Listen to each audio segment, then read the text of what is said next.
Imagine waking up to find your insides missing, and your only way to survive is a twisted game called the World of Desires. From a bus ride with a monster conductor to a nursing home where the elderly aren't what they seem, every choice could be his last. But this guy isn't scared. He's empty, reckless, and ready to break the rules. Will he get his life back, or become just another lost soul? Buckle up, because this is one wild ride you don't want to miss. The story begins with the guy slowly waking up, seeing only bright yellow circles of light. As his vision clears, he feels confused and can't figure out where he is. He wonders if he somehow traveled back in time. Feeling incredibly empty inside, he thinks about how working too hard can make a person feel hollow. He briefly remembers a woman who used to calm him down. Suddenly, he looks at the table nearby and is shocked. He chuckles nervously and reaches for the items sitting there. He sees a medical tool and various sharp objects scattered around. He picks up the tool and notices drops of red liquid on it. As he thinks about it, the memories of what happened come rushing back. His expression changes to pure fear. He looks down at himself and realizes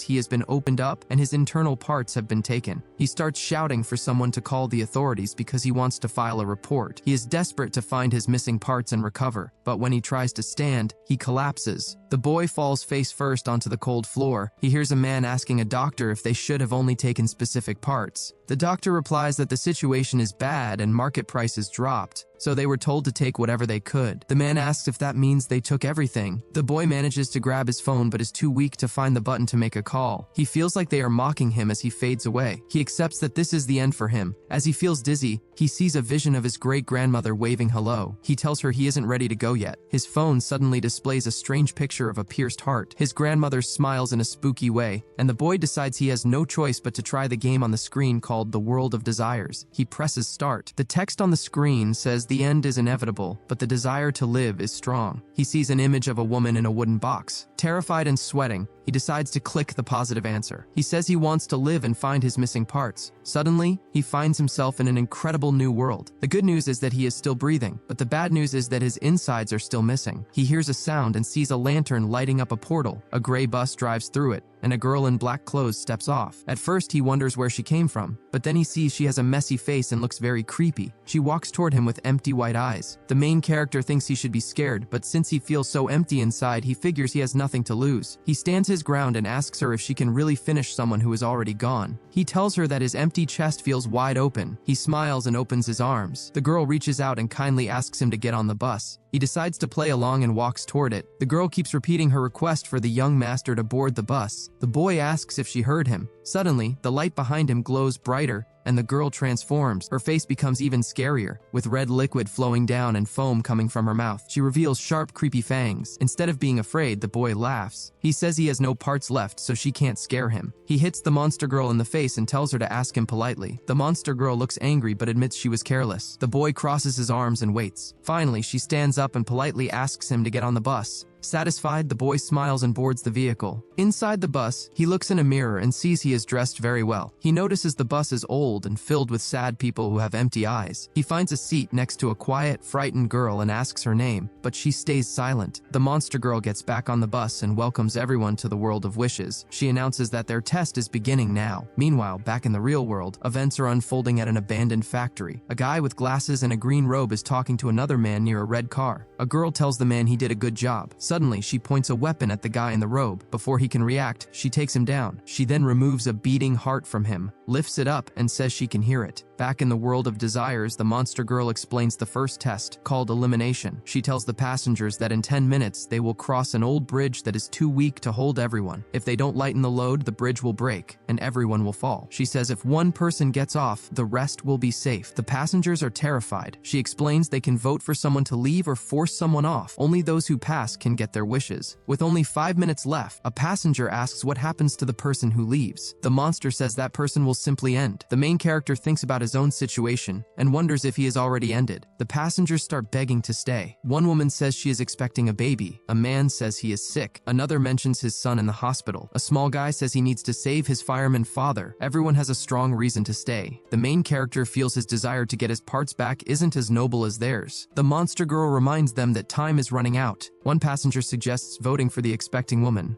arguing they should eliminate the weakest link. The woman screams that they are cruel for doing this to her. A man argues that they all have desires to fulfill and asks if she is the cruel one for holding them back. The group turns on her and starts pushing her toward the door while she begs and cries. People keep pushing her, and the monster girl urges them to solve the problem faster. The expecting woman reaches her hand out for help, but the men just smile meanly. Suddenly, the main character grabs her hand and pulls her back to safety. He asks the group if they didn't agree to vote first. He tells them firmly that he hasn't cast his vote yet. The passengers argue that it was a group decision and ask if he wants to take her place. The boy told the passengers that they had been looking at the situation the wrong way. He explained that the rule only stated someone had to leave the bus, but it never specified that it had to be one of the passengers. The monster girl was shocked by this twist and looked at the main character with dislike. She warned the boy that there was less than a minute left before the bridge collapsed. She added that if they didn't kick someone out right now, everyone there would meet their end. The main character noticed that the monster girl was starting to panic. The man with glasses pushed his frames to the side and said that this was her test, not his. The boy asked the group to think about it carefully. He reasoned that since they were doing this for the sake of the team, they should remove someone who wasn't part of the team. He suggested getting rid of the monster girl so everyone else could stay on the bus. The main character asked if they were for or against the idea. He pointed out that if they removed her, they wouldn't have to finish any of the passengers. The others wondered why they hadn't thought of that sooner. Everyone started raising their hands to agree. The entire group voted to eliminate the monster girl. She looked terrified and surprised, as she clearly didn't expect this to happen. The main character smiled and told the princess it was time for her to leave. The monster girl screamed that they couldn't force her to go. The boy replied that when he first got on the bus, he had hit her, but she did nothing back. He guessed that the rules of the game prevented her from harming the passengers. He asked if he was right. The girl called him rude and reached for him. The boy asked how such a person could be on the same bus as him, then grabbed the monster by her hair. He told her to get out and threw her off the bus. The door closed immediately, and the passengers were happy with the result. The next stop was announced as the Weeping Twilight. One of the men noted that they seemed to have passed the first test. Another man commented that they should have thrown the conductor off from the start. He thought about how terrible it was that they almost forced an expecting woman to face danger. The main character looked down at his hands, which were glowing with a golden light. He wondered if he had received an item from the girl when she left. He remembered her mentioning special powers when she first asked him to board the bus. He couldn't quite understand what was happening, but he heard an evil voice in his head again. The boy felt a bit strange. The object in his hand looked like a summoning item. He decided it didn't matter because his life had always been dangerous anyway. He figured this trophy was a reward for his good actions. Suddenly, the passengers got worried and asked why the bus had stopped so quickly. They asked if they had to leave. The main character told them that the second test had begun. The bus was stopped in front of huge iron gates. The boy was the first to step off the gray bus and walk toward the gates. The other passengers followed, and the expecting girl asked what this place was. They heard a creepy sound nearby. Looking ahead, they saw a scary doll with two tails lying in the grass. It stared with empty eyes and smiled meanly. Meanwhile, somewhere else, the monster woman stood in front of a mirror, clutching her head. She couldn't understand why this was happening to her. Looking into a broken mirror, she complained that she had a chance to return to her normal form, but that guy ruined everything. She blamed him for everything. She wanted him to meet his end quickly and was serious about getting revenge. Back at the gates, the men saw the doll in the grass and claimed there was a ghost there. They couldn't figure out what it was, but one man said it was just a rag doll and told the others not to touch it. The main character told everyone in the back to stand up and exit one by one without pushing. The passengers listened to him and carefully got off. As soon as they were out, the bus started up on its own and left the terrible place. The girl asked how they would escape if the bus was gone. A man replied that they didn't even know if they would make it out alive. The boy asked if they were all going to meet their end there, as the place was very creepy. Suddenly, a girl appeared and asked what the noise was about. She adjusted her glasses and walked toward them. She asked if they were the volunteers. She stood in the doorway, introduced herself as the director, and asked the group to follow her. She explained that they arrived just in time because the residents were hungry. The group thought this sounded strange. The director grabbed the main character's hand. The boy told her it was normal to be afraid and that she didn't need to be so nervous.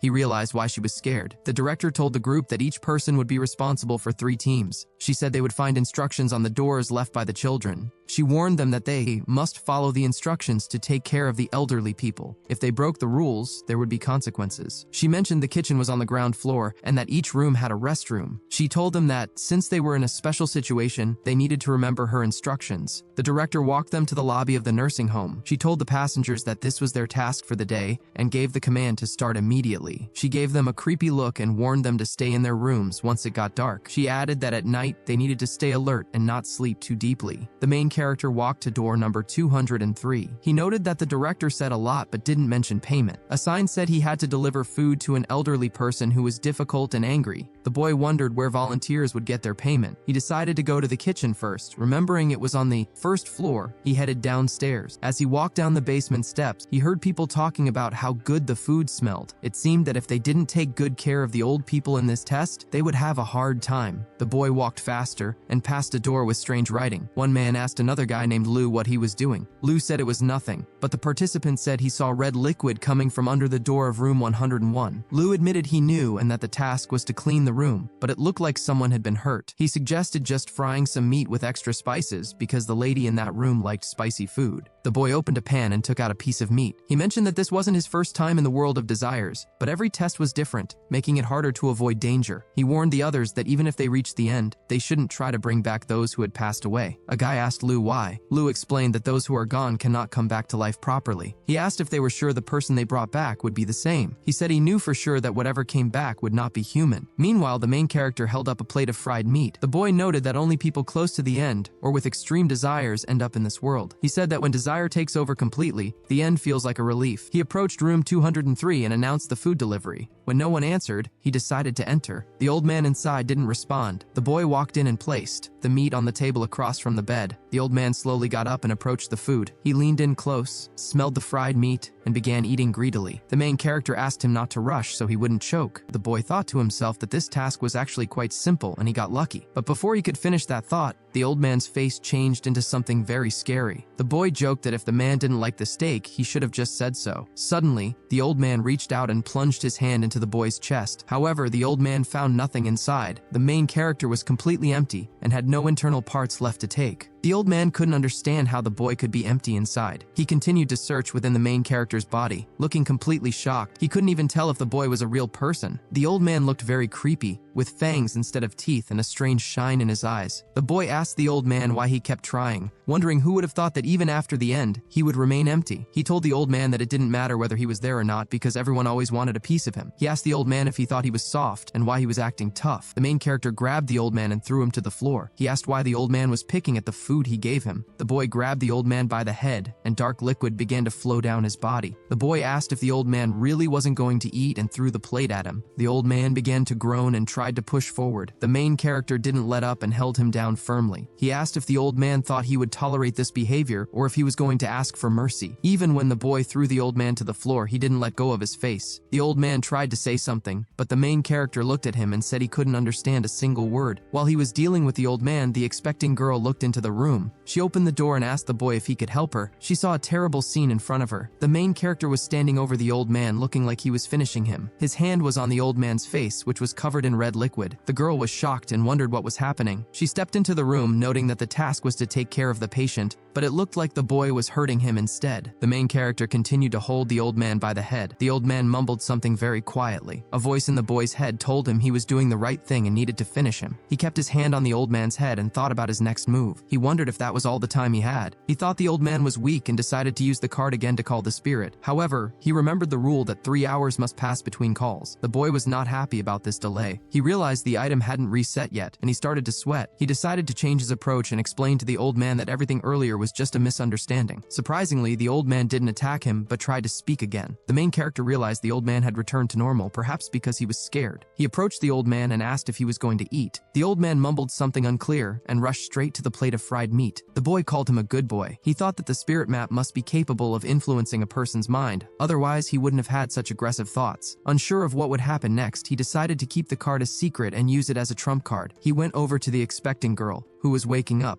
and she began to call for help. The main character asked her not to be afraid and to listen carefully. He told her he had a confession to make. He claimed to be from the government and said some things had to be kept secret. He told her she just needed to know he was a good person and that he was counting on her silence. The girl promised not to tell anyone. The boy asked if she still needed help, and she replied that she would do whatever he wanted just to get some assistance. The main character knew it was dangerous and that he couldn't use the spirit card right now, so he needed to be extremely careful. He told the girl he would help however he could, but he didn't promise anything and wouldn't risk his own life. The girl thanked him immediately. He asked what her task was, and she explained she had to wash an old man's back. Meanwhile, an hour ago in the lobby, one man mentioned a woman hurt his ear because she didn't like how he got away. Another man said he had to massage an old man with terrible skin. A third man said he would have been defeated if he hadn't run away quickly. The group found the test terrifying. A man on crutches with a missing leg approached them. It was old Lou. The others asked if he was okay. He explained that although he lost his leg, he was still alive. He noted that the test had just begun, yet many people had already passed away. He asked where the rude guy from the bus was. The others said they hadn't seen him and assumed he had passed away too. Suddenly, the director appeared. She asked why they were crowded together and if they had finished their assignments. The guys noticed red stains on her and wondered if she had finished someone too. One participant asked if they would be defeated if they failed the tasks, as they seemed impossible. The director replied that finishing didn't matter because they were volunteers, but she insisted they must have excellent taste. The participants couldn't understand how she could say such a thing and felt she clearly wasn't human. The director then pointed at the two people at the back and asked what they were doing. The boys spoke up, saying they were just collecting information. He told the director they were there to look at her because her beauty was so captivating that they couldn't move. The expecting girl wondered if he really was from the government, since he didn't seem very professional. The director chuckled and told the boy he talked too much. She reminded them that if they didn't complete their assignments or if there were complaints, she would have to enforce the rules. There were still 2 hours before dark, so she told them to hurry up. The director told the main character she would see him tonight. The boy noticed she seemed to believe him, but he wasn't serious. He had plans in motion but didn't want to be controlled by a spirit. The guys immediately asked the main character how he wasn't hurt and if he finished his task. The boy replied that he was probably just lucky, which the guys considered a great success. They asked if he noticed anything about the game mechanism. Old Lou said that in the end, they were all people who should help each other. Another guy pointed out that the boy saved the expecting woman, so he clearly wouldn't just watch them fall. The main character noticed the guy in the suit was good at manipulation. The guy asked how the boy could be so selfish. The main character told him to be quiet and explained that he hated moral pressure more than anything. He took the expecting girl by the hand and asked her to come with him since the group had no useful leads. Old Lou asked the boy to wait. He said he might not have evidence, but he asked if the boy wanted to know more about the world of desires. The boy asked if he was ready to share. Old Lou said he would tell him about his last time in the game if the boy shared what he found. He insisted the information would help the boy fulfill his desire. The man explained that during his last game, he saw the true nature of the world of desires. He shared a flashback where men with bats hurt him over a debt. His name was Lu Zhang, and his gambling habit had led to a large debt. He entered the game wanting money more than anything. He needed $1 million. When he returned to reality,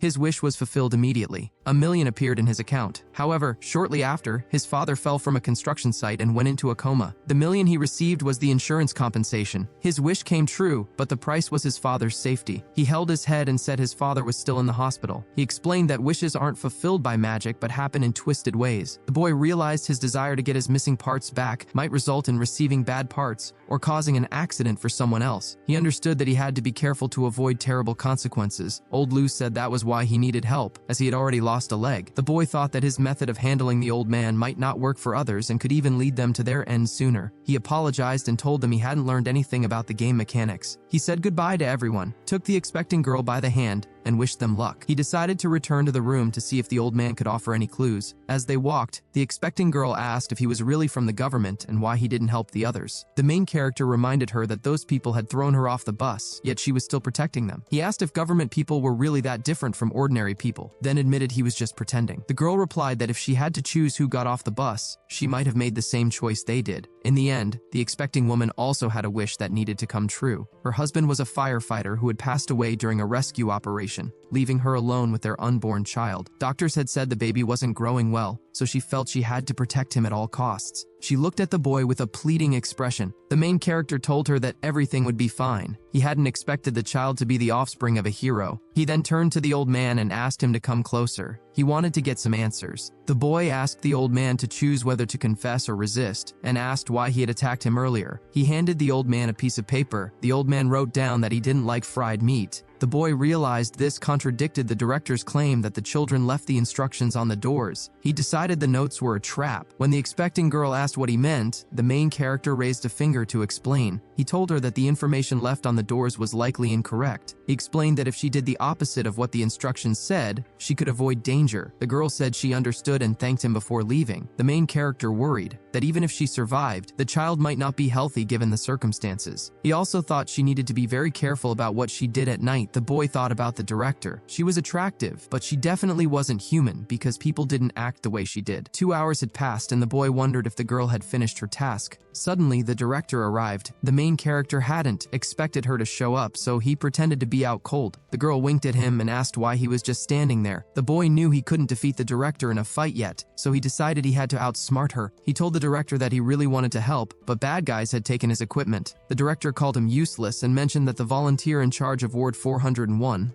along with the old man from that room, had disappeared. She ordered him to find them before nightfall. The boy pointed out that she had told them to stay inside after dark. He added that he was great at finding people. The director told him not to worry and promised a reward if he succeeded. After she walked away, the main character remembered that Ward 401 was assigned to the girl in white knee socks who had sat next to him on the bus. He hadn't seen her in the lobby that evening. He moved quietly down the hallway, hoping to avoid any trouble. However, he heard the sound of heels approaching him from the second floor. A ghost girl appeared behind him and told him he was caught. The main character tried to tell himself that since he was empty inside, he shouldn't be afraid. However, he quickly decided he needed an escape plan. He told the ghost that he was scared of them, even though they hadn't hurt him before. As he tried to move away, the ghost girl began to speak to him in a strange, melodic way. She said she wasn't afraid of people, but they had hurt her deeply. When he started to climb the stairs, she grabbed his shoulder with a ghostly hand and asked him to wait. The boy refused to let her climb on his back. He tried to pull out his spirit item to scare her off, but his hand felt numb from the cold. He realized the item wasn't ready to be used again yet. The ghost girl laughed and said she was almost finished connecting herself. The boy realized he couldn't fight, so he had to run. He noticed body parts scattered along the corridor and realized she was putting herself back together. If she finished reassembling, he would be in big trouble. The boy managed to escape and clutched his chest, relieved it was a close call. He noticed there were no red stains in this corridor, which was a good sign. He found himself in front of room 401. The note on the door said the father had memory issues and liked to play hide and seek behind the curtains, but that playing with him was dangerous. Remembering his theory about opposites, the boy decided he needed to play hide and seek to complete the task. He opened the door and greeted the room in different languages. He looked behind the curtains, but nothing was there. Suddenly, he heard a noise. The girl from the bus ran toward him, screaming for help. She hugged him tight. The main character asked her to explain what happened to the old man. She explained through tears that she tried to play hide and seek, but it went wrong. She said the first time she found the old man, he was standing still, but the second time, there were other people with him. By the third time, a whole squad of old men was hiding behind the curtain. She was terrified and asked the boy to be her boyfriend so he would save her. The boy told her not to misunderstand. He was just there on the director's orders and wasn't trying to be a hero. The girl begged him for help, admitting she didn't want to meet her end. The boy thought that compared to the brave, expecting woman, this girl just wanted someone else to pass the test for her. The boy approached the curtains and pulled them back. Instead of old people, he saw creepy monsters with glowing red eyes. They shouted that they had found him. The boy realized these creatures targeted young people. He raised his fist, which glowed with golden light, confident he could handle them. The monsters laughed and attacked. The boy fought back, but they kept coming, hitting him and shouting that they found him. The main character said he hated being hurt and that they deserved to be defeated. He used his energy to fight them off, exhausting himself in the process. He managed to defeat one, but another monster immediately took its place, calling it a cheat.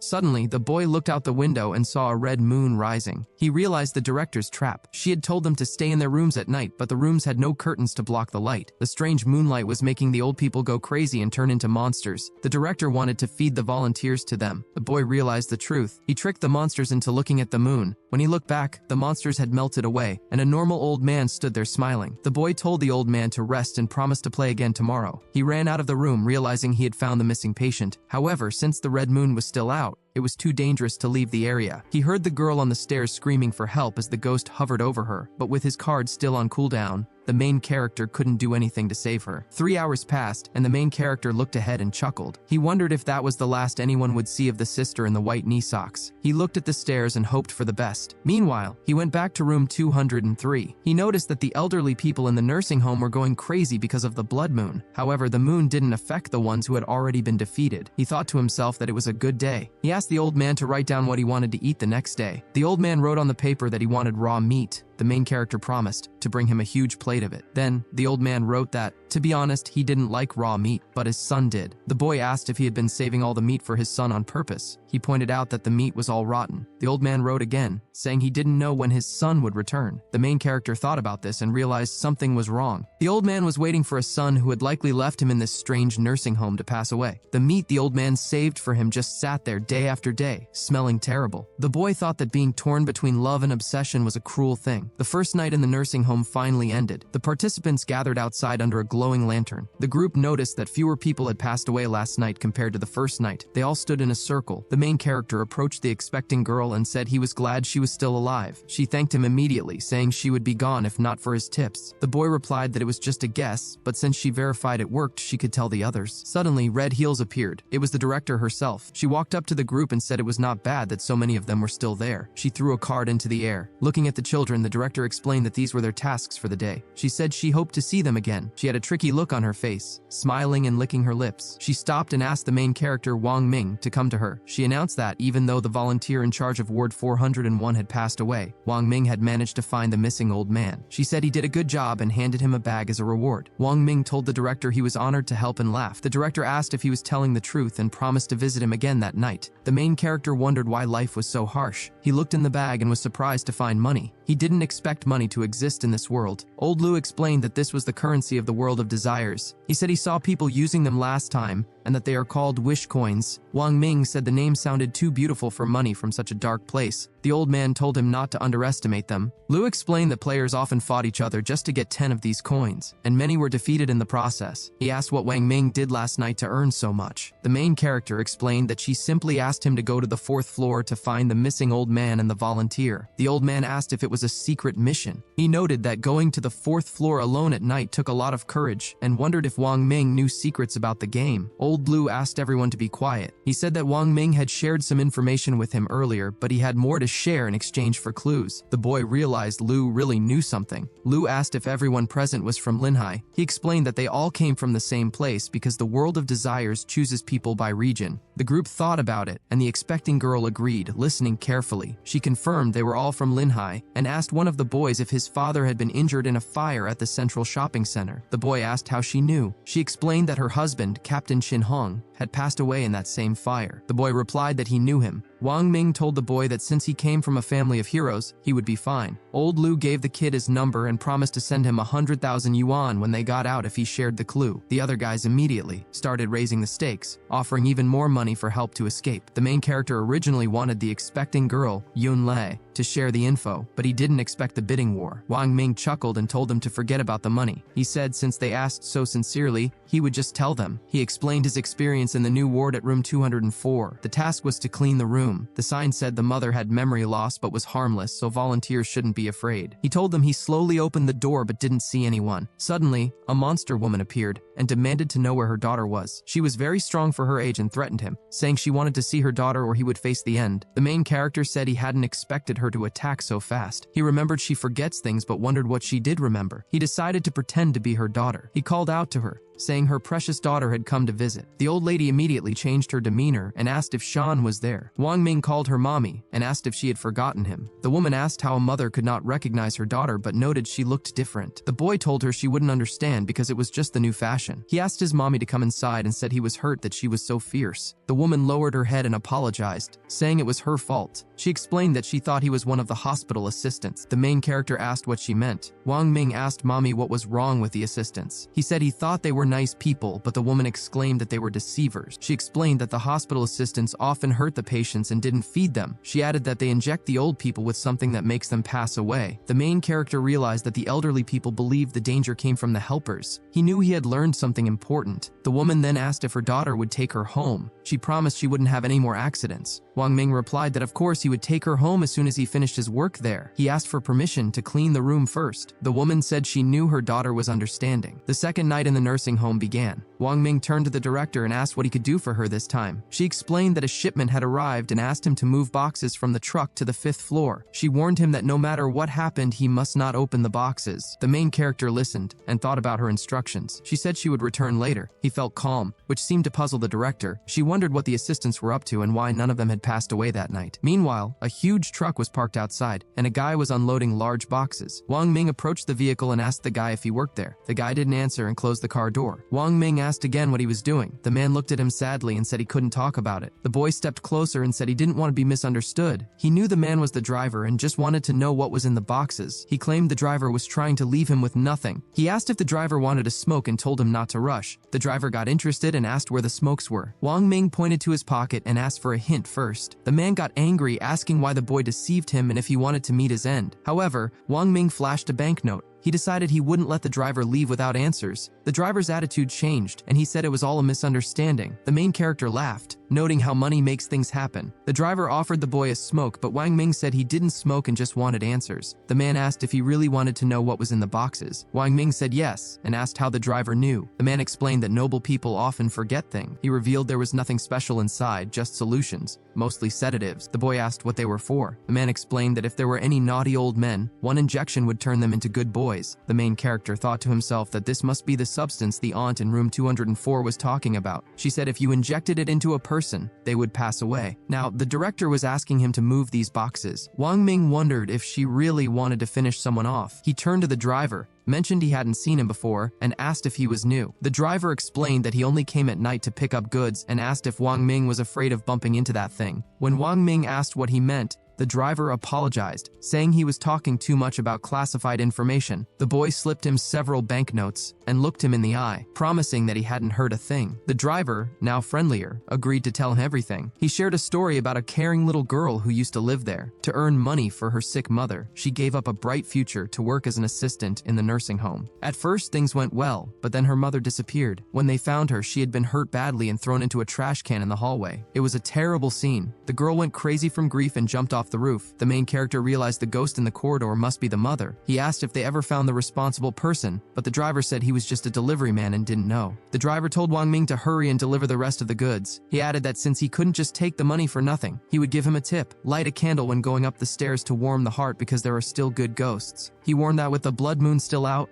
Wang Ming would likely meet that figure on his way to the 5th floor. Just in case, the main character decided to light the candle the driver gave him. He lit the candle and started climbing the stairs quickly, eventually breaking into a run. He tried not to look back as he heard the ghost's voice again, dragging behind him and asking him to wait. Wang Ming realized the candle kept the ghost from getting closer. He told the ghost he had been waiting for this moment and commanded the force to retreat. The ghost woman slowly backed away. Holding the candle, the main character exclaimed that this was wonderful. The ghost muttered that she was almost finished collecting them. Approaching a trash can near the 4th floor corridor, Wang Ming noticed another body part and realized his brother hadn't lied. He opened the lid and confirmed his suspicions. The remains inside belonged to the missing contestant from last night. He realized the contestant had been hurt and thrown into the trash. Candle in hand, he thought about how when desire takes over, the end can feel like freedom. He stood in front of room 501, the only room on the 5th floor. There was no information on the door, and the director hadn't assigned it to anyone. Thinking her secrets might be inside, he reached for the handle. Suddenly, the director appeared and asked what he was doing. The boy replied casually that he had brought the boxes she asked for. When he asked where to put them, she told him to leave them in the hall as his payment for the day. He thanked her, noting her kindness as she handed him the bills. However, her appearance suddenly changed, and her smile turned creepy. She added that if he stepped foot on the 5th floor, he would never leave. Wang Ming was confused. Getting rid of a helper after they finished their work seemed unfair. Suddenly, the director turned into a monster and flew at him to strike. She intended to finish him right there. He dodged just in time, realizing how strong she was. One blow carried the force of 20 years. He knew his spirit item wouldn't be enough to defeat her. He tried to attack, but the monster woman approached, grinning angrily. But when she got close, he vanished. The director wondered where he went. Wang Ming knew he couldn't win a fair fight, so he ran into the corridor looking for curtains to close to stop her transformation. He couldn't find any, and sweat poured down his face. The ghost girl appeared behind him, mocking his efforts and asking permission to end his life. The monster raised its hand to attack. In a desperate move, the main character pointed and shouted for them to finish her, distracting the monster enough for him to land a heavy punch. He knew he was running out of time on his spirit card. He threw the monster against the wall, but she came back quickly, screaming that there was no escape. Wang Ming looked at door number 501 and decided it was his only chance. He kicked the door down. The monster girl screamed in terror, warning him not to go in, but he slammed the door shut behind him just as his spirit card ran out. Breathless, he looked up and saw a vision of the past. It showed the director when she was still an assistant, sitting in the corner and crying over her unconscious mother. The daughter apologized to her mother, saying she couldn't take it anymore. The vision shifted to show the girl begging a man for money, promising to pay him back. The man pushed her away. She begged many people, even borrowing from bad ones, but nothing worked. She cried to her mother that her illness was a bottomless pit. Finally, the girl lifted the pillow and, asking for forgiveness, ended her mother's life. Wang Ming realized the director was the girl the driver spoke about, and she was responsible for her mother's end. He connected the dots, the stairs, the trash can, and the ghost woman in the hallway who was actually the mother. He found it hard to understand how someone could do that to their own mother, but figured that in the world of desires, strange things were normal. Meanwhile, back in the lobby, the group noted that things were calm. Old Lu said the test should end soon. The expecting girl asked if he was sure. Lu explained that since they had finished their tasks, it should be over. One guy asked if they could finally leave, and another asked if God would grant their wishes. Lu said yes, but warned that there was always a price. The guys were just happy to go home. However, the director approached them as the blood moon faded. She looked strange and noted that it was great no one had passed away the previous night. She announced their final task. Guests would be arriving the next morning, so they needed to inject the elderly residents with a sedative to keep them quiet and obedient. She then handed out the room numbers they would be responsible for. The group was told that they needed to remember one thing. After the next day's visit ended, their mission would be complete. However, if they failed the task and caused any dissatisfaction, it would be a huge mistake. Old Lu approached the main character and mentioned he had some business to discuss with him. The boy asked what it was about. The old man explained that in previous tests, there were usually about 50 people. He asked the boy how many he thought would be left at the end. The boy thought for a moment, and the old man held up 3 fingers, indicating that only 3 would remain. The main character asked if that meant there were too many survivors right now. The old man said yes, explaining that in the world of desires, very few people survive, and finishing others is the norm. The fact that so many people were still left felt unreal. He warned that tomorrow would be the end of the test and possibly the end of their lives. Wang Ming mentioned that something strange happened the previous night. The director had asked him to move some boxes, and he suspected there was something wrong with the injections inside them. Old Lu was surprised that she had asked him for help again. He asked if the boy liked her. The boy laughed and told him to believe that he definitely didn't want to fulfill her request. He added that the grandmother he looked after had warned him that those injections would end them. Lu admitted he knew the mission wouldn't be simple and agreed it was likely a trap. Lu reasoned that if the old people passed away, their children wouldn't just leave it at that. He felt the injections shouldn't be given. Although he couldn't verify the information or guarantee anything, the director's behavior suggested that if they didn't give the injections, she would finish the volunteers herself. Wang Ming told old Lu that since he was an experienced player, he believed him. He suggested Lu tell the others, but said it was up to them whether to listen. The old man thanked him and walked toward the rest of the participants. Tickets with room numbers were scattered around, and the main character grabbed one. He hoped the evening would go smoothly. The note on his paper said the dad in the room was unwell and needed daily supervision, otherwise he could harm himself or others. It mentioned he was an only son and asked that if the illness couldn't be cured, the son should be informed. The note strictly warned never to remove the belts from the patient. Wang Ming entered the room. The man immediately began begging to be untied. The man kept saying he was in pain and claimed he deserved to pass away. He shouted at the boy, saying the boy deserved to go just like him. Suddenly, the old man turned into a monster, and a creepy blue tongue crawled out of his mouth. Wang Ming grabbed one of the ropes and pulled it tight. The old man was surprised by this reaction. The main character asked why there was such a rush and why the man couldn't just leave him alone. The old man continued to stick out his tongue and move toward the boy. Wang Ming told the monster not to do anything stupid and tried to stop him. The old man pushed the boy to the floor. The boy laughed and said it was just an accident. The old man asked him to be careful with his tongue. A few minutes passed, and the old man calmed down, explaining he was actually normal and not sick at all. He asked if Wang Ming believed him. The main character replied that none of it was true, and added that he didn't even have a heart. The patient asked how a person could not have a heart and asked if he was crazy. Wang Ming told him to look for himself if he didn't believe it. He lifted his shirt to show his chest. The old man thought it was a trick, but the boy explained it was a scar. The old man immediately felt sorry for him, realizing he was so young and had clearly been through a lot. Wang Ming decided that since the man was no longer being negative, it was time to get some information. He told the old man that since he had seen his scars, they were friends now. The boy asked his new friend who he was talking about earlier when he said someone deserved to pass away. The old man grabbed his head and called someone a bad name. He kept repeating that he had to finish him. The main character asked if he was talking about his son. The old man couldn't calm down and kept repeating that he needed to end him. The boy listened, trying to understand the anger. Suddenly, the boy shouted that the son had been gone for a long time. The enemy extended his claws and approached the boy. The main character realized the son was the key to the problem. He asked if the man wanted to finish his son and said there was no need because the son was already gone. The old man, with his blue tongue still out, asked how that could be. Wang Ming confirmed again that the son was no longer there. The old man finally calmed down and agreed that the boy was right. The boy felt he was on the right track. He asked why the man wanted his son to face the end so badly. He recalled the man had only one son. The old man explained that years ago, his wife, the son's mother, became seriously ill. The doctor said she could be saved, but it required a lot of money. The old man wanted to sell their house to save her, but the son refused. The couple had worked hard to buy that house for the son, but in the end, the son valued the house more than his own mother's life. The old man got angry again,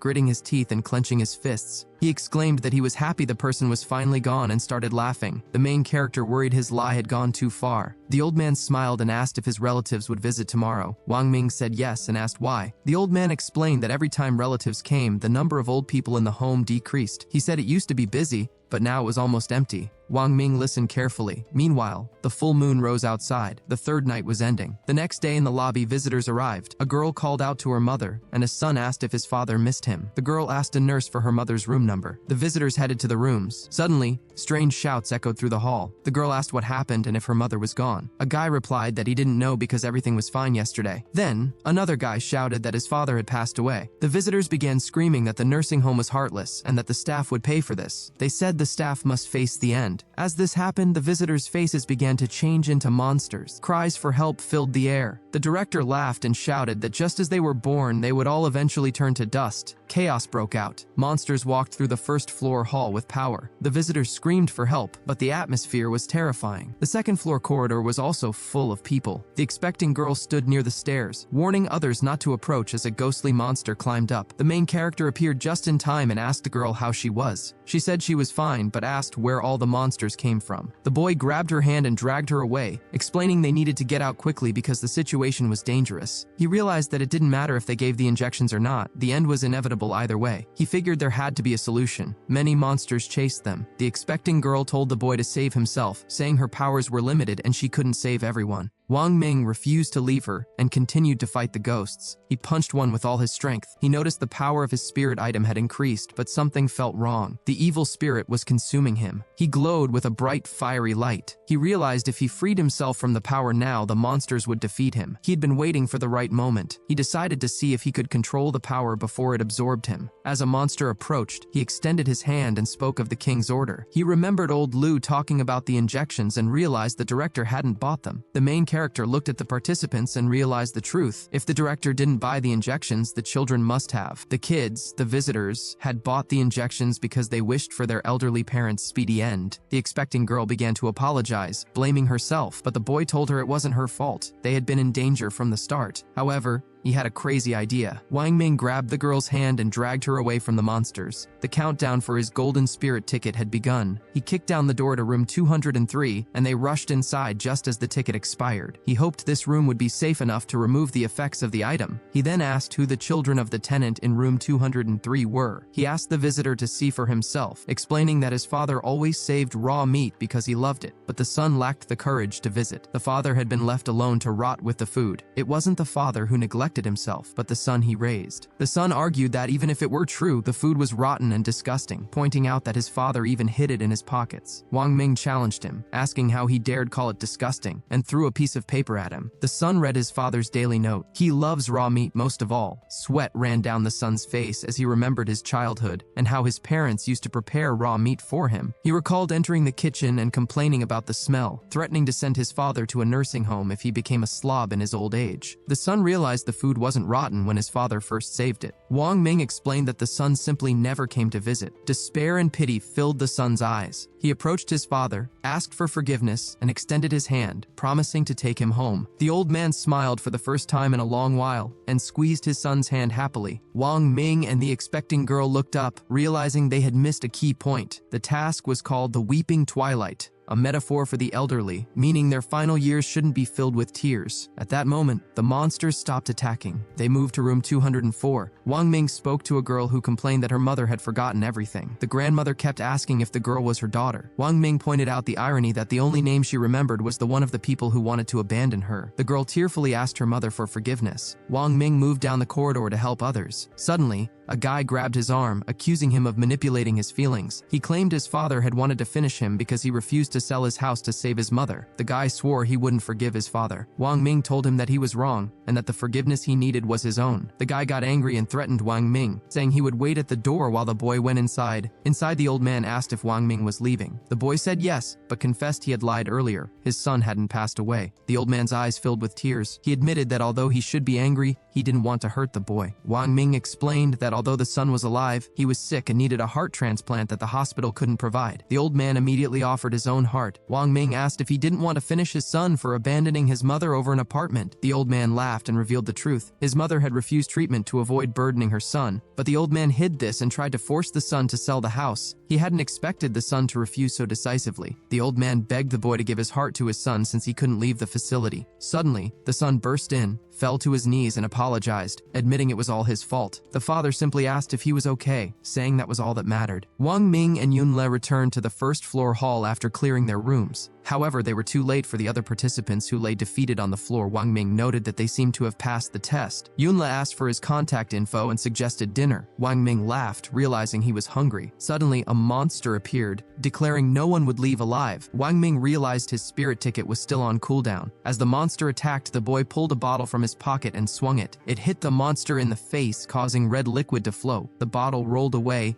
and Wang Ming explained he found it under the bed in room 501. The monster, realizing what the bottle was, whispered that it was sleeping pills. She denied that she ended her mother's life, claiming her mother had taken the pills herself before the pillow incident. The monster screamed in denial. Wang Ming grabbed Yunle's hand, and they ran for the exit. They escaped through the main door just as the iron gates loomed ahead. A voice echoed a poem about children wanting to care for parents who can't wait. The bloody trial was over. A voice promised Wang Ming the fulfillment of one wish. He wrote his wish in golden letters in the air. However, he realized one organ counted as one desire, meaning he couldn't get everything back with a single wish. Feeling deceived, he changed his wish to simply, "I want to live." The golden letters glowed brightly. Wang Ming woke up in a large operating room. He checked his phone and saw the pierced heart image. Tearing open his shirt, he saw scars but wondered if he could be considered human without his internal parts. He felt alive but not fully living. He wondered about the sequence of gods and the strange logic of the world of desires. He dressed and headed to the hospital for a scan. As he walked toward the high gate, a girl in a hat watched from a roof, grinning. She said he could continue to listen to the whispers of the gods in the new world. Meanwhile, back in the nursing home, the director, now back to being a girl, cried as she saw her mother's spirit approaching. She apologized for being a foolish child. The mother smiled, saying she never blamed her and that she was the burden. As the mother reached out, her gaze turned empty. Bright red lightning flashed, and sharp objects cut the mother's spirit into pieces. A creepy monster voice declared that he was worthless. The girl told the monster that she had already finished many people for him. She asked why he couldn't just leave her and her mother alone. The monster's eyes lit up with an eerie light,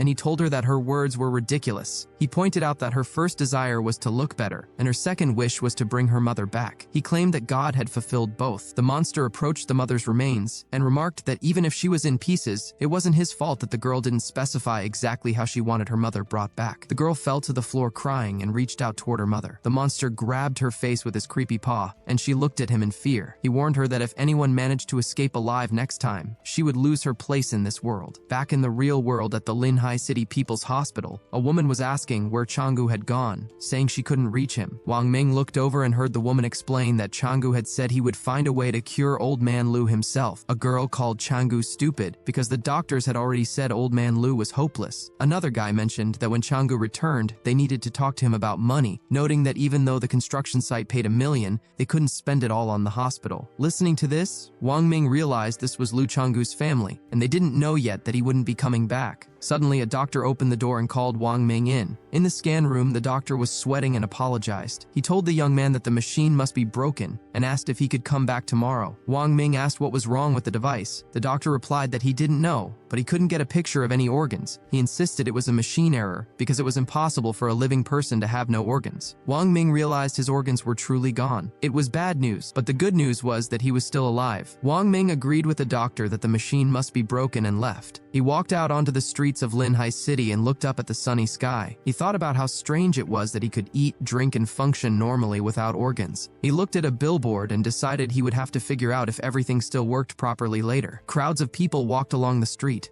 A girl wearing sunglasses and a mask paused and peered into the crowd. It was the monster girl, and she was pleased when she spotted who she was looking for. Meanwhile, Wang Ming walked along checking his phone. He found it strange that Lu Chenggu said all the participants were from Linhai City. With so many people not making it back from the world of desires, he wondered why there were no missing person reports. His phone rang, and someone started shouting in his ear. His boss asked what time it was and why he wasn't at work yet. He sarcastically asked if Wang Ming was helping a grandmother cross the road or if he wanted to get paid this month. Wang Ming asked the boss not to be angry, lying that he had a minor operation and was on his way. He sighed heavily, thinking about having to go to work. In a city alley, some guys were bullying bullying a girl named Gu Yao. They called her a street kid and made fun of her for protecting a stray cat. The girl cried and asked how they could threaten to burn a cat. The two guys just laughed and told her to hand the cat over. She hugged the cat tight and offered them money to stop. The guys looked at each other, realizing they didn't actually want money. They told her they didn't need it and reached for her with dirty hands. Gu Yao was terrified. Suddenly, she heard a voice offering help. A blonde guy named Lin Yushu ran toward them as fast as he could to save her. The bullies asked who was there. Lin Yushu rushed in, thinking the situation was bad, but he slipped and fell face first right in front of the bad guys. One of the bullies recognized him as the brat Lin Yushu and stepped on him. He asked if Lin Yushu wanted to play the hero. Lin Yushu laughed and said yes. He told the guys it wasn't fun to bully a girl and suggested they beat him instead because he was very strong. The guys decided to grant his wish and started kicking him from all sides, telling him he didn't appreciate their kindness. Lin Yushu told the brothers that if they beat him, they had to leave the girl alone. He asked them to go easy on his face. Gu Yao begged them to stop hitting him while the cat meowed pitifully in her arms. One of the guys gave her a mean look and said they would stop if she gave up her dignity. The girl cried, hugging the cat tightly. They threatened to trample the boy if she didn't listen. As they continued to kick the boy on the ground, Gu Yao begged them to stop. Lin Yushu shouted for her not to listen to them, even as red liquid flowed from his lip. He told her that if she listened to them, his beating would be for nothing. The villains grabbed the girl, but suddenly there was a noise behind them. Wang Ming stood there with a bat in his hands. He commented that he thought something big was happening, but it was just two pests. He told them he would give them a chance. He started counting to 3 and warned them they would regret it if they didn't leave. The villains asked who he was, looking scared. Wang Ming told them to mind their own business and continued counting. He told them that since they weren't running, they were staying. Wang Ming laughed and said they would be finished. One of the villains noted that he looked very scary.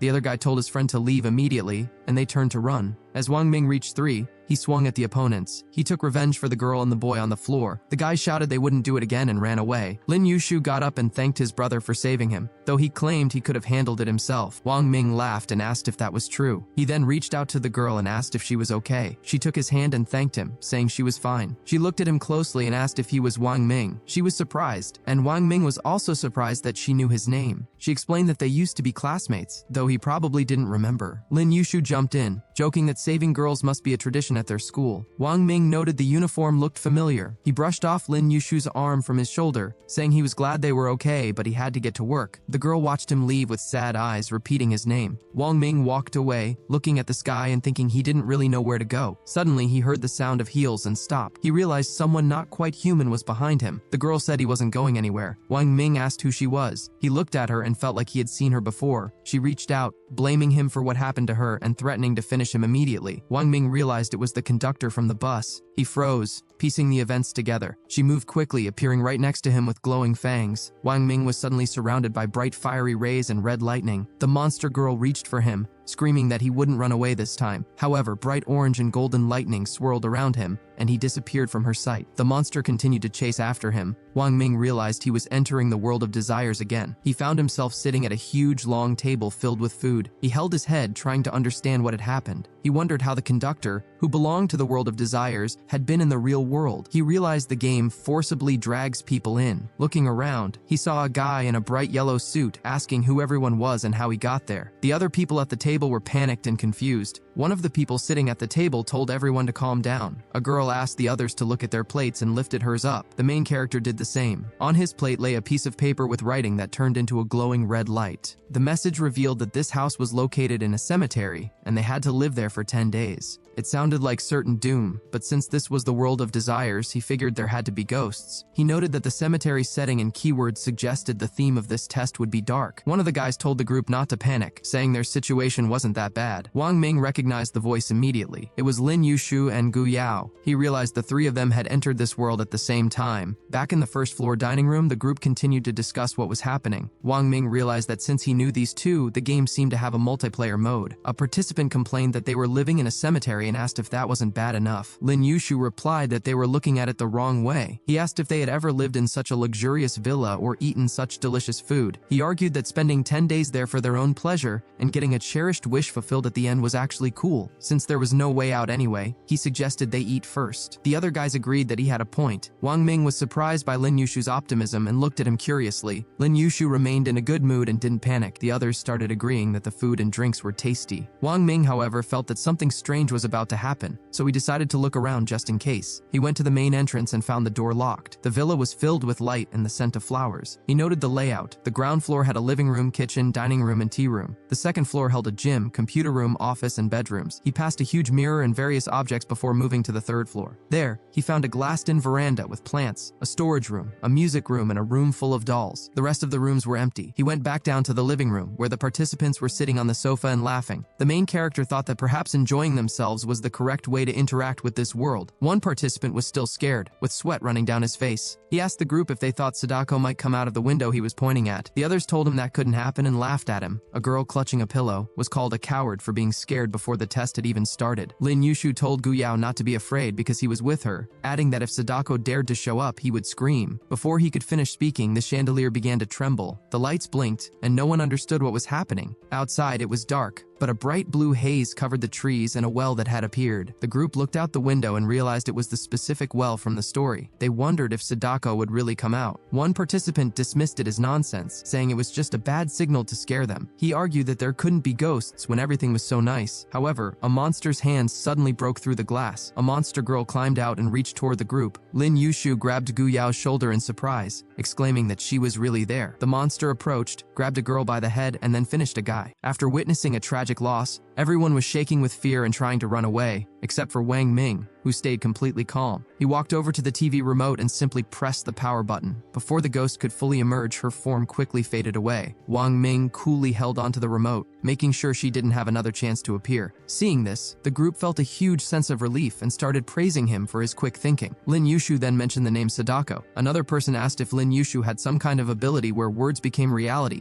even jokingly asking him to make a beautiful woman appear right there. The delivery guy tried to play along, but nothing happened. Looking back at the fallen woman, the group realized it wasn't the time for jokes. A player named Yu Mian calmly pointed out that the danger is usually highest at the start, and as long as they figured out the rules and stayed away from them, they would be safe. However, Wang Ming wasn't so sure. He argued that if the rules followed movie logic, just turning off the TV might not have been enough to stop everything. Yu Mian began to speculate that since they had already encountered a ghost from a Japanese film, it was possible they would run into the slit-mouthed woman next. As soon as she said those words, a creepy female voice echoed through the room. It was indeed the slit-mouthed woman. It was said that anyone she approached would find her presence overwhelming, yet many had met their end because of her. Even though Wang Ming had just handled the first ghost, this new threat appeared immediately. While everyone else froze in fear, Yu Mian actually smiled. Wang Ming realized she had intentionally brought up that specific ghost to test the situation. Lin Yushu grabbed Gu Yao and urged everyone to run. The rest of the group snapped out of it and began to flee as the ghost focused on them, playfully asking if they thought she was beautiful. She slowly approached with a pair of large scissors. One person was so terrified that he couldn't move, stammering that he didn't know how to answer. The ghost laughed and used her scissors, causing him to collapse instantly. She then turned to the others and asked the same question. Realizing she wasn't going away and would continue her pursuit, the group scrambled to get out of the living room. Wang Ming rushed into a room and locked the door behind him. However, he soon heard footsteps coming up the stairs. He pulled out a special item he was carrying, wondering if he would have to face her head-on if she broke in. Just then, Lin Yushu called out to him. Seeing Wang Ming's tension, Lin Yushu told him not to be nervous because they should be safe. Wang Ming was surprised to see them in the room and asked why she was so sure. Lin Yushu explained that just as Wang Ming had items from previous games, she had obtained a special ability called luck. Wang Ming was shocked to hear she had such a powerful skill. Lin Yushu confidently told him that anyone near her would be protected by her luck. She claimed that with so many rooms on the floor, the ghost wouldn't pick theirs. But before she could even finish her sentence, the door handle began to rattle, and the ghost's voice asked from the other side if they thought she was beautiful. Wang Ming had finally reached his limit. He told Lin Yushu that he shouldn't have believed her, and suggested that her ability felt more like bad luck than good luck. At that moment, the slit-mouthed woman used her massive scissors to cut through the door, forcing her face through the gap. She asked them if she was beautiful, and offered to make them look just like her. Lin Yushu and her companion turned pale with fear, wondering how she had managed to find them so quickly. With the ghost about to attack, Wang Ming realized he had no other option but to use his special ticket. As a mysterious black mist appeared, he became possessed by a powerful spirit. The ghost continued to ask if she was beautiful, but now that Wang Ming was under the spirit's influence, he felt much bolder. He told her that she was indeed beautiful, but suggested she shouldn't be in her next life. He then raised his hand and struck her with incredible force. This marked the arrival of strange and powerful abilities in this mysterious world. While the ghost had tried to target him, Wang Ming used his new strength to grab her and slam her into the ground. The power was so intense that the floor gave way, and they both fell through the ceiling down to the first level. As the spirit's power took over, Wang Ming's personality seemed to change, becoming more aggressive. He began to strike the ghost repeatedly, while others watched in shock. Thinking he looked like a monster, Lin Yushu tried to defend him. However, Wang Ming was still in his heightened state and reflexively took down a nearby zombie. More zombies began to swarm the area, and the other players quickly did what they do best and started running away. Gu Yao panicked and asked Wang Ming what they should do. Lin Yushu stepped in, claiming she could help. She picked up a heavy piece of debris and activated her own special power. A strange figure appeared behind her as she threw the object with all her strength. It hit one of the zombies in the head, but it didn't seem to do any damage. The surrounding zombies looked confused for a second before they all shifted their focus toward Lin Yushu. Realizing she had made a mistake, she immediately started running as the zombies from the first floor began heading upstairs. Before they could escape the room, the zombies closed in. Wang Ming, still using the ghost's large scissors and his spirit powers, jumped forward and took down a zombie to save the two of them. Now that the crowd was focused on him again, he decided to face the entire group of monsters. In a blur of movement, he moved through the room, dealing with every single threat. In just a few seconds, there wasn't a single monster left standing. Only then did Wang Ming stop. He wiped some red stains from his face and gave a stern warning to everyone, telling them that from that point on, no one was allowed to say the name of any ghost or monster. Meanwhile, back in the real world, a woman on a motorcycle was speeding down the street. She pulled over in the same alley where Wang Ming had been not long ago. She took off her helmet, revealing a determined and striking face. A voice came through her earpiece, asking if she had found anything. She reported that the person had already been pulled into the other world and that, based on the energy left behind, it seemed like they were taken by force. She also mentioned that a monster had appeared in the area. The person on the other end was shocked and told her that backup was being sent to secure the area, warning her to be extremely careful. After hearing the news, Zhao Wan confirmed she had received the message. She looked down at the red stains on the ground, her expression turning serious. On the outside, she appeared to be a simple and cute young girl, but she carried deep, dark motivations within her. At that point, the survival game, which was supposed to last for 10 days, hadn't even reached the 2.5-hour mark. Despite the short time, several people had already been lost to the monsters. The remaining players were starting to get very worried about how they would manage to survive the rest of the week. Meanwhile, Wang Ming, who was calmly holding some food, pointed out that there were no more empty rooms on the second floor and asked if the others wanted to move to the third floor with him. Lin Yushu wisely decided to stay close to him. Wang Ming's impressive actions had also caught the eye of a veteran player named Yu Mian. Once they settled into a room on the third floor, Lin Yushu thoughtfully gave Wang Ming a back massage. She asked him if the power he used earlier was his special ability, noting how strong it was. Wang Ming didn't say much. He was starting to realize that the spirit's influence on him was getting stronger, and he knew he should try to use that power less often. He then asked Gu Yao and Lin Yushu why two students like them were involved in such a dangerous game, noting that it didn't seem like their first time. Gu Yao sadly explained that it was her second time there, but she didn't have any special items or abilities yet. She mentioned that she had heard the way desires are granted can be very strange and unsettling, so she hadn't let her wish be fulfilled yet. Wang Ming thought about it and asked how she had been pulled into the game the first time, since usually it only happens to people who are in a desperate situation with a very strong desire. Gu Yao was honest, admitting that back then, she had a strong grudge against someone and had nearly lost her own life. Wang Ming wondered if she had been dealing with a bully and suggested that for her next wish, she should imagine a future where she is safe and has the strength to protect herself. When he asked Lin Yushu about her situation, she admitted it was her third time in the game. Even though she had survived 2 challenges, she hadn't received any items, but she confirmed that her luck ability was a real power she had developed. Wang Ming was surprised that she had finished the game twice without having her desire granted. Lin Yushu explained that her goal was very ambitious. She wanted to put an end to the survival game entirely. She believed that even if it seemed impossible, someone had to try because a world like that shouldn't exist. Just then, there was a knock at the door. A woman's voice outside said she had a clue to share. When Wang Ming opened the door, he recognized Yu Mian. He confronted her, asking why he should trust her after she had intentionally put them in danger earlier. Yu Mian got straight to the point, asking if his ability was a combat type. She explained that she had an ability that allowed her to find crucial information about the challenge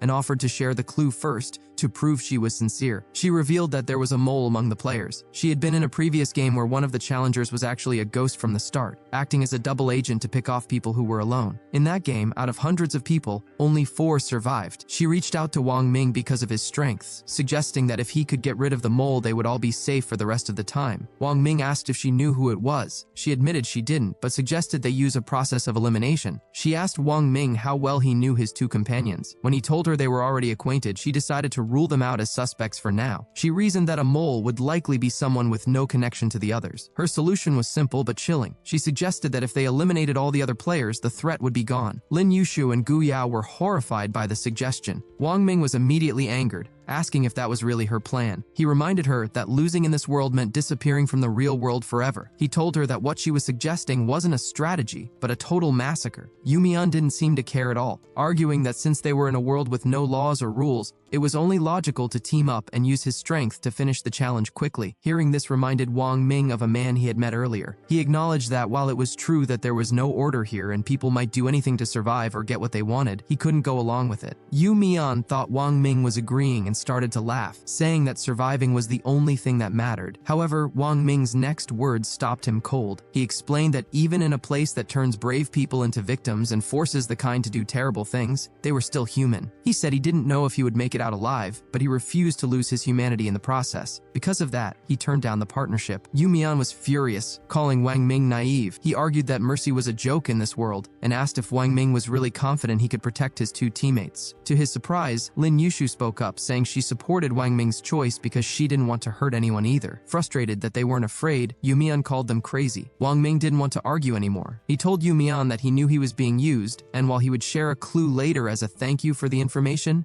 they would not be working together. He then firmly shut the door. Left in the hallway, Yumian fumed, convinced they were just asking for trouble. Inside the room, Wang Ming remained unbothered. Lin Yushu then asked him to share his own story since they had already shared theirs. Wang Ming decided to keep things simple, telling them his name and just stating he was a normal guy. He quickly changed the subject, reminding them that as long as no one said the names of the monsters, they should be safe. He suggested they use the quiet time to get some rest and offered to take the first watch. As night fell, 13 hours had passed since the mission began. While the two girls were fast asleep, Wang Ming spent his time studying his ability, which was called Logic Refining Enhancement. He was surprised to see it had levels and wondered what the higher tiers actually meant for his mental and physical strength. Suddenly, he heard a soft pattering sound coming from the hallway. He realized it was coming from the room next door, which was supposed to be empty except for some dolls. Lin Yushu woke up, startled, and asked what the noise was. Wang Ming went to the door to investigate. He could hear something right outside, but when he looked through the peephole, the hallway looked empty. The eerie sound didn't stop, which confused him. If no one was there, what was making the noise? Lin Yushu, terrified, pointed toward the bottom of the door. Wang Ming looked at the floor and saw a doll standing right there. One of its eyeballs popped out and rolled directly toward him. Even though a dark voice in his mind was promising to make him stronger if he gave in to his darker side, Wang Ming ignored it. While Lin Yushu was shaking with fear, Wang Ming looked at the rolling eye and then at her. He jokingly asked if her special ability really was luck, since out of all the rooms on the floor, the monster had picked theirs first. Without hesitating, he stepped forward and crushed the eyeball under his boot. A moment later, a frantic knocking started at the door. The noise was so loud that it even woke up Gu Yao, who had been in a deep sleep. Suddenly, the door burst open. Standing in the hallway was a small figure that gave off an incredibly creepy vibe. When they looked closer, they realized it was just a worn-out old doll. Lin Yushu completely panicked and asked Wang Ming what they should do. Instead of answering, Wang Ming simply rubbed his wrists and charged straight at the doll. The doll moved to meet him, but at the last second, Wang Ming used his special ticket to let the powerful spirit possess him again. With his strength boosted, he smashed the doll into pieces with a single punch. However, the trouble was far from over. More dolls began to swarm into the room. Wang Ming was surprised by how many there were, but he kept fighting, swinging his fists at the wave of sinister toys. Some of the dolls even started attacking Lin Yushu. Just then,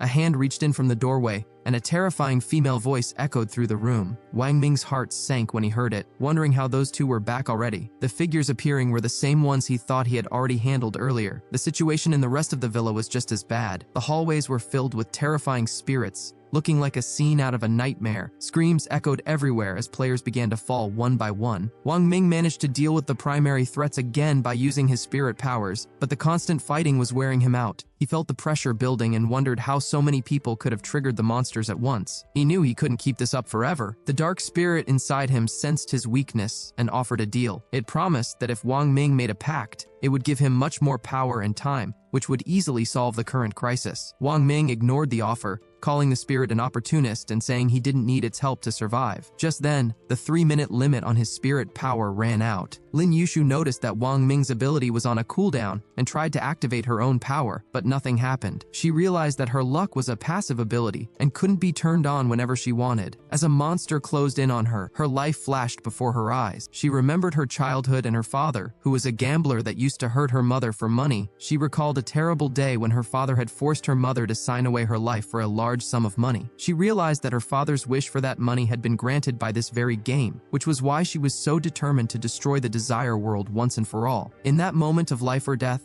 a powerful sense of conviction filled her heart. Wang Ming noticed the change in her and asked if her ability was finally kicking in. Her intense determination seemed to trigger her power, and she felt a surge of energy like never before. She finally figured out how to truly use her special ability, discovering that it could give her a level of power that far surpassed even Wang Ming's spirit possession. After activating her new power, Lin Yushu sent a lunging monster flying with a single punch. Despite being outnumbered by the surrounding crowd of creatures, her combat strength had increased so much that the ordinary monsters were no longer a match for her. She initially felt confident as she stood her ground, but the situation turned quickly. As she prepared to strike another attacker, two small figures suddenly grabbed her legs, causing her to lose her balance and fall. Seeing the group closing in, she panicked and called out for help. Wang Ming was about to step in, but he was surprised to see Gu Yao jump into action first. Though she was terrified and moved to tears, she refused to back down because of how much Lin Yushu had helped her in the past. Soon, both of them were struggling against the crowd. Wang Ming realized they couldn't keep this up forever, but he still hadn't figured out how to trigger his own special ability. Wondering if he needed to announce it out loud like the others, he tried shouting a command to multiply his power because he was strong. However, the system informed him that the logic behind his statement was invalid. He quickly tried a different approach, stating that because he exercised regularly, his strength was naturally great. This time, the logic was accepted. A massive surge of power suddenly filled his body. He casually kicked a door panel, sending it flying with enough force to take down a monster. The surrounding creatures were stunned by his raw strength, and his teammates looked at him as if he were a hero. Wang Ming finally understood how his ability worked. By combining it with his spirit power, his strength became even more intense. He felt like he could handle anything, taking down enemies with single strikes. Even though more monsters kept appearing, he wasn't worried. He threw a powerful punch into the air, releasing a burst of light that cleared the entire room. Worried about the people on the second floor, he rushed upstairs and was relieved to find the other challengers using their own items to hold back the spirits. With them managing on their own, he was able to focus on the strongest threats. The fight lasted through the entire night. It wasn't until the sun came up that the chaos finally ended. Only a few players were left in the villa. Out of the original 24, only 10 had survived. Wang Ming mentioned to Lin Yushu that her luck ability hadn't seemed very helpful during the fight, but she disagreed. She told him that meeting him was a form of good luck in itself. Wang Ming then asked if using these abilities came with any negative side effects. Lin Yushu honestly explained that using any special power or item usually has a price, though she wasn't sure what the cost of her luck was. She guessed that perhaps experiencing bad luck later was the trade-off. This made Wang Ming stop and think, as it seemed to explain some of the strange things that had happened. When Lin Yushu asked about the cost of his own power, he shared what had happened after he deactivated his ability. He explained that a monster that wasn't quite finished yet had bitten his leg. Out of everyone there, it had targeted him, but luckily, that specific monster happened to have no teeth, so he wasn't hurt. Lin Yushu realized what that meant. She suggested that her luck might have canceled out the accident that was supposed to happen to him as a penalty. Wang Ming agreed, noting that the drawbacks of his logical ability seemed to cause random accidents, which her good fortune was able to prevent perfectly. Lin Yushu smiled at the idea, suggesting that if their abilities worked together like that, they were natural partners. Just then, Yu Mian showed up at their door carrying a large chainsaw. After thinking things over, Wang Ming felt he had found a way to identify the mole. Yu Mian decided to be completely open with Wang Ming and shared her story. She explained that it was her third time in this world, that her chainsaw was a special item, and her ability was called Messenger. She shared her tragic past, explaining that the first time she entered, she tried to bring her child back to life, but he returned as something terrifying. The second time, she wished for him to be normal again, which happened, but then he became very ill. Now, her only goal was for him to be perfectly healthy. She knelt down and pleaded with Wang Ming, admitting she was selfish but explaining she was doing it all as a mother. She pointed out how many people had already been lost and argued that if they didn't deal with the mole soon, no one would survive. She begged him to join forces so they could eliminate the others and end the nightmare. Wang Ming focused on her claim about being a messenger. When she confirmed that was how she knew about the mole, Wang Ming looked her in the eye and asked how he could be sure she wasn't the mole herself. He acknowledged that while her story was compelling,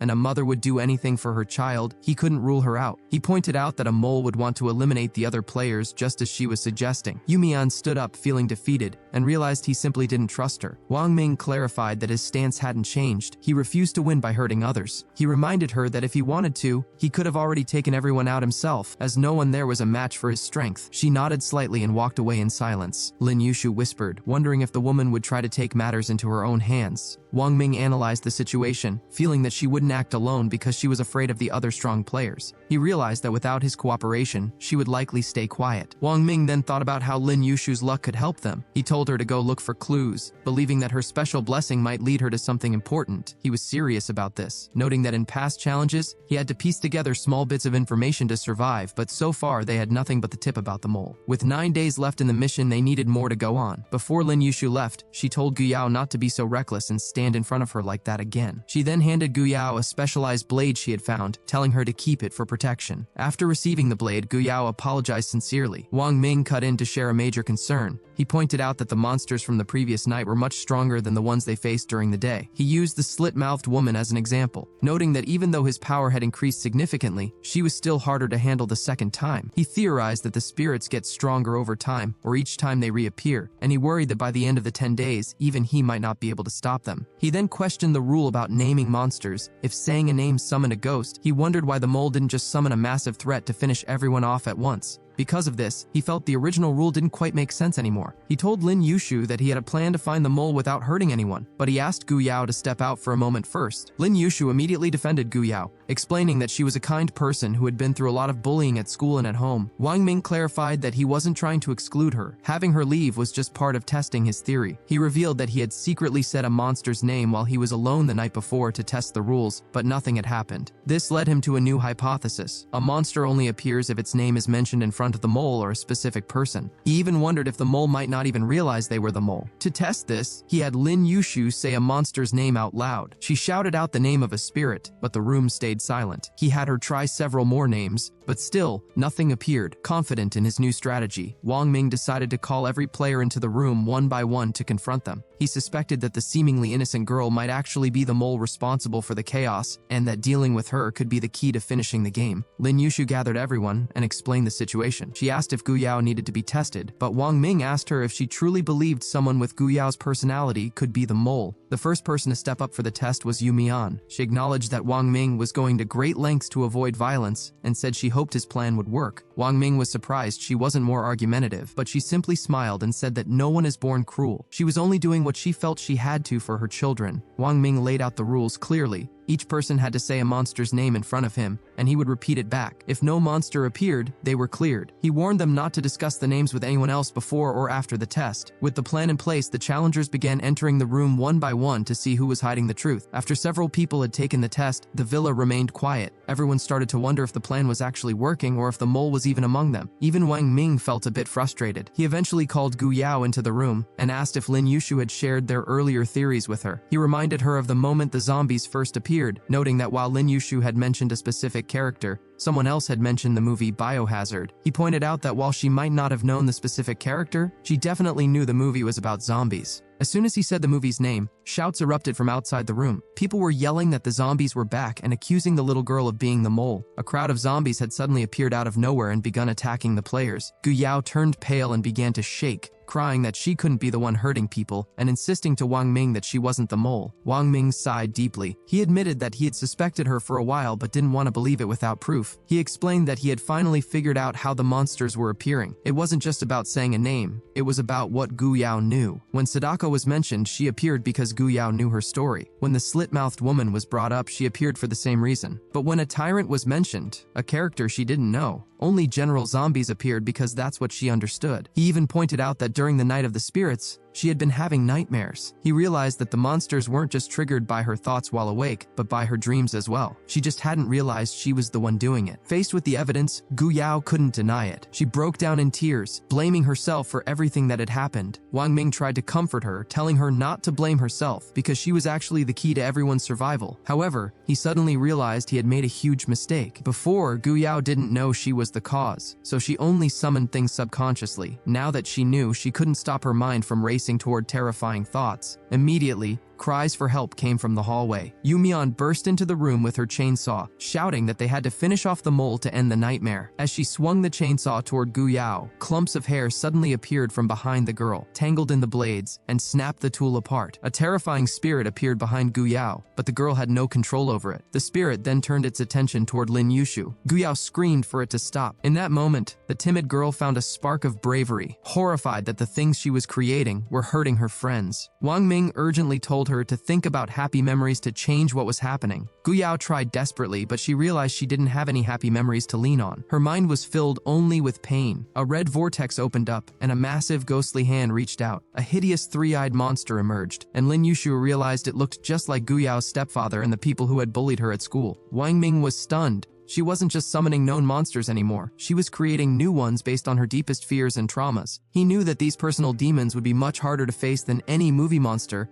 because they were the true root of her pain. As the ghostly figures reached out to attack, Wang Ming quickly jumped back to get some distance. He knew there was no running away this time. Even though Gu Yao didn't want anyone to get hurt, her subconscious fear made these monsters incredibly dangerous. With no other choice, he prepared to stand his ground while the other players outside fled in a total panic. The chaos grew worse instantly. The monster grabbed Yu Mian, and she was gone in an instant. Nearby, Lin Yushu was being overwhelmed by a swarm of creatures, screaming for help. Gu Yao could only clutch her head, crying out and wondering why this was happening to her and what she had done to deserve such a life. Her mind flashed back to her childhood. After losing her father in a car accident, her mother had remarried, but her new life was far from happy. Her stepfather turned out to be a cruel person who monitored her every move, making her feel like she was trapped in a nightmare. Eventually, the pressure became too much, and in a moment of total despair, she had tried to end her own life. That was the moment she first encountered the survival game. Gu Yao often wondered if the people who bullied her would ever feel guilty or regretful for pushing an innocent girl so close to the edge. She realized they likely never would. They would simply forget their cruelty, while she would be left to carry the scars forever. Over time, even people who watched it happen began to blame her, asking why she didn't just tell a teacher or leave the school. She hadn't forgiven any of it. She was just exhausted from carrying the weight of it all. Suddenly, her sadness turned into a wave of intense fury and resentment. With a new look of determination, she declared that she wasn't born to be a victim. This shift in her emotions sent her into a trance-like state, causing the monsters she created to become even more aggressive. Lin Yushu was on the verge of collapsing under the pressure. Wang Ming fought to block the monsters and shouted at Gu Yao, trying to snap her out of it. His voice triggered a memory for her. The first time they met, Wang Ming had stepped in to protect her from some people harassing her and told her she needed to be braver. He had promised her that if anyone ever bullied her again, she should call out his name for help. Wang Ming realized that this challenge couldn't be won with strength alone. As Lin Yushu was about to be struck down,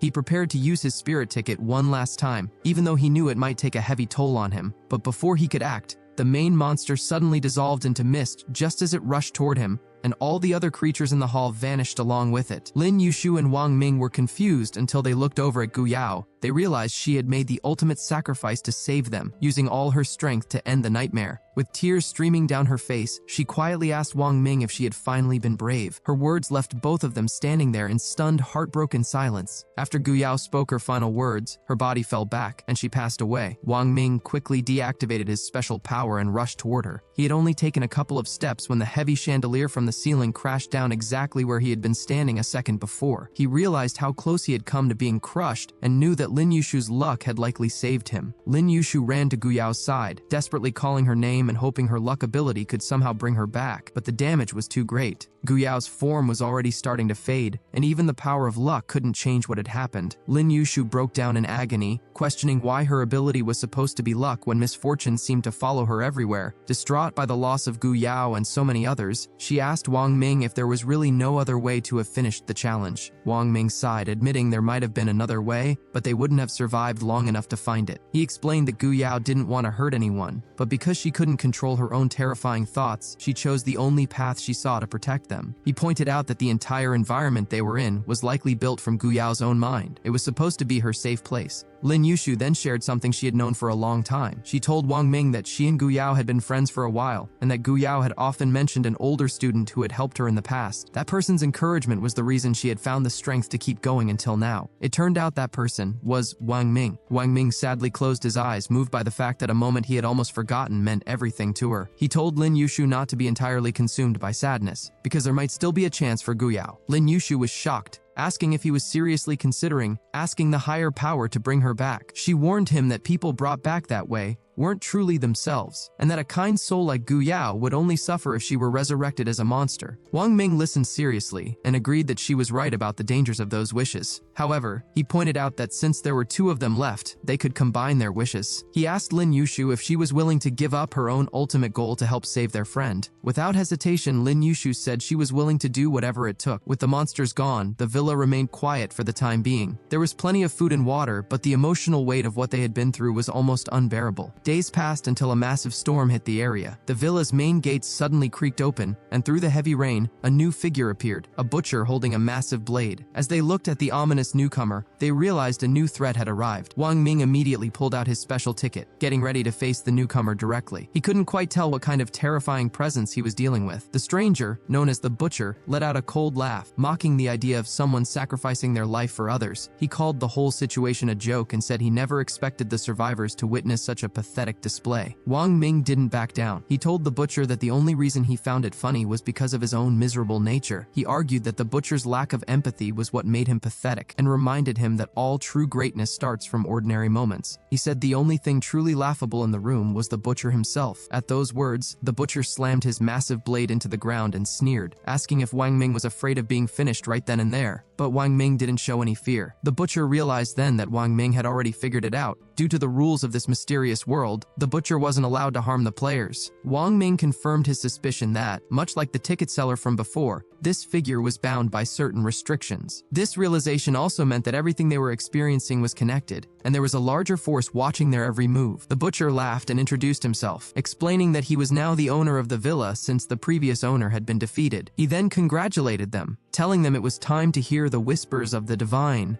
Golden parchment suddenly appeared in the hands of both Wang Ming and Lin Yushu. Wang Ming signaled to Lin Yushu that they shouldn't use the word resurrection in their wish. Instead, they each wrote down their desires. One asked for Gu Yao to keep her original kindness, and the other asked for her to be granted beautiful memories. Both wishes were accepted. To Wang Ming's surprise, a red mist formed in his hand and turned into a strange-looking dagger. It was a new special item called the Wailing Blade. As he held it, he received a description of the weapon that mockingly asked if he wanted to test its sharpness on himself just to hear the sound it would make. Wang Ming was secretly shocked by the item. For a split second, he actually felt a bizarre urge to use it on himself. As the game finally drew to a close, the butcher approached Wang Ming one last time. He mockingly asked if Wang Ming wondered what had happened to the mother and daughter from a previous location they had visited. Wang Ming realized the butcher was the one behind the horrors of that place as well. When he asked what the butcher had done to them, the monster just laughed and told him to go back and see for himself if he ever got the chance. Wang Ming's expression darkened, and he warned the butcher that if he ever got the chance to return, he wouldn't hesitate to take him down personally. Shortly after, Wang Ming and Lin Yushu were transported back to the real world. As they arrived, they heard the soft meow of a cat. Lin Yushu looked over and saw that the cat was still there, waiting faithfully for Gu Yao to come home. Wang Ming looked at the white cat and decided that since it had been saved by Gu Yao, it should stay with him. He asked the cat if it would follow him and decided to name it Yao. As he picked it up and looked around, he couldn't help but feel that something was off. He wondered where the ticket seller had gone and noticed a motorcycle nearby that seemed out of place. Suddenly, a woman approached them from behind. Wang Ming immediately asked who she was, and she introduced herself as an investigator from the Divine Investigation Bureau. She told them she expected her full cooperation, warning that she would use force if necessary. Lin Yushu had never heard of the organization and became suspicious when the woman pointed a flashlight at them. Thinking it was a device used to erase memories, Lin Yushu started shouting that she already had amnesia. The investigator told her to stop pretending, explaining that the light was only used to detect if they were monsters. She then ordered them to come with her. As they walked out of the alley, they saw a large group of people waiting, the entire local team from the bureau. Once they arrived at the office, the investigator, whose name was Xiao Wan, began the questioning. She asked if they knew why the government kept the existence of the other world a secret. Wang Ming guessed it was to prevent public panic, but Xiao Wan explained it was more complicated than that. She noted that because the other world can grant any wish, making it public would be dangerous. She argued that everyone has desires. Even monks who want to save the world are driven by a form of desire. If people knew a place existed where those wishes could come true, their desires would spread like a plague. It wouldn't just cause panic, it would lead to total chaos, the spread of monsters, and the collapse of society. Because of this, she told them they had to sign a non-disclosure agreement and never speak of that world to ordinary people. Next, she asked what they knew about desire monsters. When Wang Ming asked for clarification, she explained that while he had seen things from a player perspective, there was another side. She said that when someone's desires become too twisted, or after they have had many wishes granted, the game offers them the chance to become executives. Their job is to stop players from winning. While it's easier for them to get what they want, the price is that they turn into monsters. They might look human for a while, but they eventually lose control and become puppets of their own greed. Wang Ming realized then that the ticket seller was one of these monsters. Xiao Wan noticed his reaction and realized he knew something important. She explained that they had brought him in because they detected a monster's energy at the spot where he had entered the game. She asked if he had been targeted, and Wang Ming realized he couldn't hide the truth anymore. He began to explain everything that had happened between him and the ticket seller in great detail. After he finished his story, Wang Ming casually joked that he had basically offended an enforcer, or an NPC. Xiao Wan's gaze sharpened, and she asked him if he would still have chosen to save the pregnant woman if he had known it would attract a monster. Wang Ming gave a small, knowing smile, admitting it was a tricky question. He explained that the situation back then was complicated, but he felt he had the upper hand at the time. Xiao Wan stood up, looking a bit annoyed. She told him that, overall, he hadn't done anything wrong because the woman would have died without his help. However, by intervening, he had ruined the ticket seller's mission. She explained that the monster likely had an item to prevent her own death, so instead of disappearing, she returned to reality to hunt him down. She told him that if he had nothing else to add, he could sign the non-disclosure agreement. Wang Ming wasn't ready to leave just yet, and started asking a string of questions. He wondered if it was just a coincidence that he lived in the same city as the monster, and how she had managed to track him down. He also asked if the Bureau could prioritize catching her since they knew she was after him. Xiao Wan patiently explained that the other world operates in regions, and their city was one of them. She warned him that monsters are protected by that world's rules, making them very hard to find in reality. As for how she found him, she told him monsters use very sneaky methods. She could even be hiding under his bed right then. She also mentioned that time works differently there, no matter how long a challenge feels. Only 30 minutes pass in the real world. When Wang Ming asked what happens if a player stays longer than 30 minutes, Xiao Wan's face went dark, and she said they likely wouldn't come back at all. She urged him to sign the papers and leave, but Wang Ming chuckled and asked if she was going to invite him to join the Bureau. Xiao Wan saw right through him, asking if he was just looking for protection from the monster. Wang Ming felt a bit awkward being called out. Even though he had his own strength, he wasn't sure what kind of terrifying methods a monster might use against him. Xiao Wan told him to rest easy and promised to arrange for people to keep an eye on him. Wang Ming wanted to stay at the office where it was safe, but Xiao Wan refused. She asked if he had developed any special abilities or found any items, reminding him not to use them unless absolutely necessary because they always come with a price. To test his mindset, she gave him a hypothetical scenario. If he were the last survivor at a border outpost with enemies closing in, what would he do? Wang Ming immediately said he would retreat, but Xiao Wan corrected him sternly. She told him the right answer for an investigator would be to stay, call in an airstrike on their own position to take out the enemy, and charge forward to draw their attention. She explained that they were fighting a war against monsters and a crisis from another realm. She told him that every investigator is prepared to sacrifice themselves, and only when he was willing to pay that same price for peace would they invite him to join. Later, a woman not only insisted on moving in with Wang Ming for his protection,